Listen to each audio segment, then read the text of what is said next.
ఏం మాట్లాడాలో ఏం మాట్లాడకూడదు ఆలోచన లేదు. ఒకటి అడుగుతున్న రేవంత్ రెడ్డి గారు, మీరు ఈ పార్టీలోకి రాకముందు నుండి ఈ పార్టీకి సర్వీస్ ఇచ్చిన వాళ్ళం. మేము భుజాన జెండా వేసుకుని పనిచేసి ఆ పార్టీ అధికారంలోకి రావాలని కోరుకున్న వాళ్ళం, నేను గాని సునీత గాని. ఈ రోజు నా గురించి సునీత గురించి మాట్లాడుతూ పార్టీకి ఏదో మోసం చేశారని మాట్లాడారు. ఏం మోసం చేశాం? మిమ్మల్ని ఈ రోజు అవతల పార్టీలో ఉన్న మిమ్మల్ని ఈ పార్టీ కాంగ్రెస్ పార్టీలోకి రమ్మని చేయడం ఒకటే నేను చేసిన తప్పు అనిపిస్తుంది ఈ రోజు. ఎందుకంటే ఆ రోజున్న పరిస్థితులలో ఇంకొక మాట మాట్లాడారు రేవంత్ రెడ్డి గారు. ఈరోజు మహిళల్ని అక్కలను నమ్ముకుంటే జూబ్లీ బస్ స్టాండ్ అవుతుంది అంటున్నారు. ఆడబిడ్డలు ఎట్లా ఉంటారో తెలీదా? ఆడబిడ్డలు ఎప్పుడైనా క్షేమం కోరుతారు, నష్టం కోరరు. నమ్ముకున్న వాళ్ళకి ప్రాణమన్న ఇస్తాం కానీ నమ్మిన వాళ్ళకి మోసం చేయాలని ప్రయత్నం చేయం. కానీ ఈరోజు ఏదైతే రేవంత్ రెడ్డి గారు మాట్లాడారో, ఒక సునీతమ్మకు సబితమ్మకు జరిగిన అవమానం కాదు ఇది. యావత్ తెలంగాణ మహిళల గురించి మాట్లాడిన మాటలు ఇవ్వండి. ఇప్పటికైనా ఎందుకంటే రేవంత్ రెడ్డి గారు ఒకటి గుర్తుపెట్టుకోవాలి. ఈరోజు ఆడబిడ్డలను అవమానించి ఆడబిడ్డల వ్యక్తిత్వాన్ని అవమానించినాడు. ఒక అసెంబ్లీలో ఉన్న మమ్మల్ని మాత్రం అవమానించడం కాదు, అక్కల్ని నమ్ముకుంటే బతుకు బస్టాండ్ అవుతుంది అన్నట్టు మాట్లాడినావు. ప్రతి ఇంట్లో ఆడబిడ్డలు ఉంటారు. తెలంగాణ రాష్ట్ర ఆడబిడ్డలందరూ ఈరోజు ఆలోచిస్తున్నారు ఒక ముఖ్యమంత్రి స్థాయిలో ఉండి. ఎందుకంటే ఈరోజు ఆ స్థానంలో నేను ఈరోజు వచ్చి అసెంబ్లీకి వచ్చి 24 సంవత్సరాల కింద వచ్చినప్పటి నుండి ఆ సీట్ ఏదైతే ఉందో ఆ సీట్ మీద చంద్రబాబు నాయుడు గారిని చూశాను, రాజశేఖర రెడ్డి గారిని చూశాను, రోషయ్య గారిని చూశాను, కేసీఆర్ గారిని చూశాను, కిరణ్ కుమార్ రెడ్డి గారిని చూశాను. ఈరోజు మిమ్మల్ని చూస్తున్నాను. ఈరోజు మీరు ఆ సీటుని అగౌరవపరిచారు. మహిళల్ని కామెంట్ చేసి నిండు సభలో ఆ సీటుకున్న గౌరవాన్ని తగ్గించారు. నిజంగా మీ గౌరవం ఉండాలంటే మీరందరూ మీరు బేషరతుగా క్షమాపణ చెప్పండి. ఒక్కటి గుర్తుపెట్టుకోండి రేవంత్ రెడ్డి గారు, ఈరోజు మహిళల గురించి మాట్లాడుతూ బతుకు బస్టాండ్ అన్నారు చూడండి, అది చాలా బాధ అనిపిస్తా ఉంది.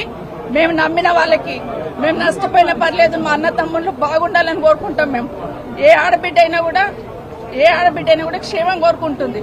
కానీ ఈరోజు కేటీఆర్ గారిని మేము ముందు పెట్టుకుని ఆయన బతికేదో బస్టాండ్ చేసుకునే లెవెల్లో మాట్లాడారు కదా, ఇది బేషరతుగా క్షమాపణ చెప్పమని కోరుతున్నా. కానీ రేవంత్ రెడ్డి గారు ఇంకోటి గుర్తుపెట్టుకోవాలి. ఈరోజు రేవంత్ రెడ్డి ఆ సీట్లో కూర్చున్నారంటే పొద్దున్న లేస్తే ఇందిరమ్మ పేరు చెప్తారు, సోనియా గాంధీ పేరు చెప్తారు. కానీ అదే సోనియా గాంధీ బలిదేవత అని మాట్లాడింది ఎవరనేది దేశ ప్రజలందరికీ తెలుసు. ఈరోజు ఆ సీట్ మీద కూర్చున్నామంటే ఒక ఇందిరమ్మ కావచ్చు, సోనియా గాంధీ కావచ్చు, లేకపోతే సబితమ్మ కావచ్చు. ఆ పుణ్యాన్ని అక్కడ పోయి కూర్చున్నారని దయచేసి గుర్తుపెట్టుకోమని చెప్తా ఉన్నాను. ఇప్పటికైనా మీరు మాట్లాడి వెళ్ళిపోయి ఉన్నారు, మరి నా పేరు తీసుకున్నారు, మరి మాకు మాట్లాడే అవకాశం ఇవ్వాలి కదా. అసెంబ్లీలో మాట్లాడే అవకాశం ఇవ్వకుండా దొంగల్లాగా పారిపోయినారు. ఈరోజు అది కూడా చెప్తున్నాను, ఎందుకు పారిపోయినారు? మా సమాధానం మీద ధైర్యం కూడా మీకు లేదా? భట్టి గారు గౌరవనీయులు డిప్యూటీ సీఎం గారు చాలా గౌరవంగా ఉంటాం, గౌరవంగా మాట్లాడతాం. వచ్చి మాట్లాడుతూ ఉంటే మాకు ఉపశమనంగా ఏదన్నా సంధాయిస్తారేమో అనుకున్నాం. కానీ వారు మాట్లాడుతూ కూడా మాట్లాడిన మాటలు నిజంగా బాధాకరం అనిపిస్తున్నాయి. ఆ రోజు ఏదో అపోజిషన్ లీడర్ గా నా పదవి పోయిందని మాట్లాడున్నారు. మరి మీ పక్క సీట్ ఈ రోజు మీకు వచ్చే అవకాశం ఉండే కదా, ఎందుకు ప్రయత్నం చేసుకోలేరని బట్టి గారిని కోరుతా ఉన్నాను. ఈ రోజు మీ పార్టీ అధికారంలో ఉంది కదా. అన్నిటికన్నా ముఖ్యంగా ఒక మాట అన్నారండి గౌరవనీయులు డిప్యూటీ సీఎం గారు, ఏ ముఖం పెట్టుకొని ఈ అసెంబ్లీలోకి వచ్చారన్నారు. మా కర్మగాలే వచ్చాం.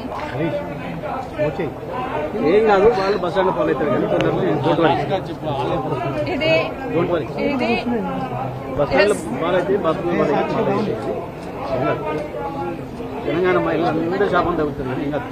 ఎందుకంటే మేమేం తప్పు చేయలేదు.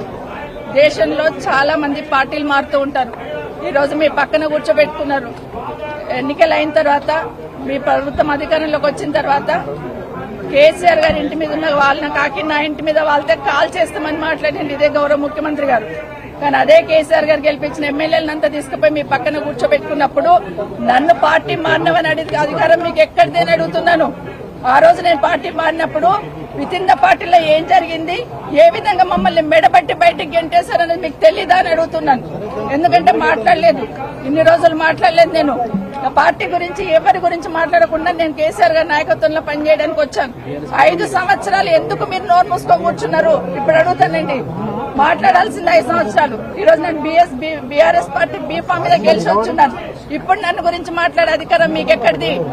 ఈ రోజు బాగా గుర్తుపెట్టుకోండి, నా కుటుంబానికి ఒక చరిత్ర ఉంది. నిజంగా మాట్లాడాలంటే నాకు 10 నిమిషాలు టైం ఇవ్వాల్సింది. ఆ రోజు నుండి ఈ రోజు వరకు నా జిల్లాలో నా కుటుంబం ఏంటి, నేనేంటి అనేది బాగా తెలుసు. ఎన్టీ రామారావు గారు ముఖ్యమంత్రిగా పక్కకు దించేసినప్పుడు అదే చంద్రబాబు నాయుడు గారు కాదని ముఖ్యమంత్రి గారు అంటున్నారు. ఆ రోజు ఇంద్రారెడ్డి గారు హోంమంత్రికి రాజీనామా ఇచ్చి, అదే వీళ్ళ బాస్ ఆ రోజు ఉన్నప్పుడు కూడా ఇంద్రారెడ్డి చనిపోయినప్పుడు నన్ను పార్టీలోకి రమ్మంటే నేను రానని ఇంద్రారెడ్డి గారు పట్టిన జెండా నేను పట్టుకున్నాను. 2014లో మీరు టికెట్ ఇవ్వకపోయినా కూడా ఒక మాట మాట్లాడకుండా కాంగ్రెస్ పార్టీకి పనిచేస్తున్నాను. ఉన్న తర్వాత కూడా రాజశేఖర రెడ్డి గారు చనిపోయినాక నిజంగా రాజశేఖర రెడ్డి గారే మమ్మల్ని తీసుకొచ్చారు. రాజశేఖర రెడ్డి గారు మా లేడీస్ కి అంత ప్రాధాన్యత ఇచ్చారు. రాజశేఖర రెడ్డి గారు రాజకీయాలలో మా మహిళల్ని ఎంకరేజ్ చేశారు. కాబట్టి మేము ఇంత గట్టిగా నిలదొక్కున్నాం.